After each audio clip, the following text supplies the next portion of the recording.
Certains se plaignent de ne pas voir Dieu de manière manifeste, tandis que d'autres s'en accommodent. Le monde fut intentionnellement créé par un processus qui laisse à l'homme toute liberté de croire ou de ne pas croire, de faire ou de ne pas faire. C'est précisément cela qui met du piquant dans notre existence et donne de la valeur aux actes que nous choisissons arbitrairement. Le chapitre que nous étudions cette semaine dans Pirkei Avot, le 5e chapitre, s'ouvre par cet enseignement. Le monde fut créé par 10 paroles.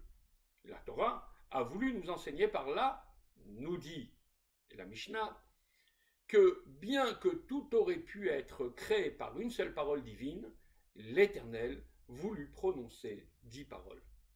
Pourtant, si le monde avait été créé par une seule parole, la nature de la création aurait été fondamentalement différente.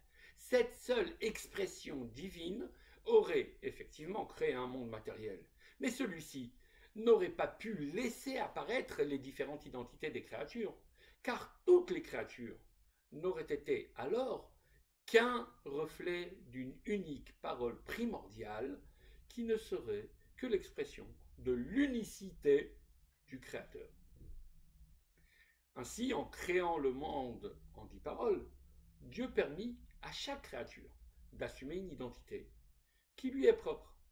Ces 10 paroles traduisent les différentes facettes des 10 séphirotes, laissant la place aux éventuelles combinaisons multiples de la création.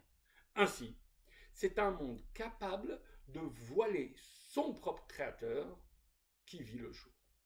Cependant, l'homme a le moyen, grâce à la Torah, qui fut aussi donnée en 10 paroles, de révéler que Dieu est un dans sa création, et pas seulement dans une perspective de transcendance, mais dans une dimension de l'immanence.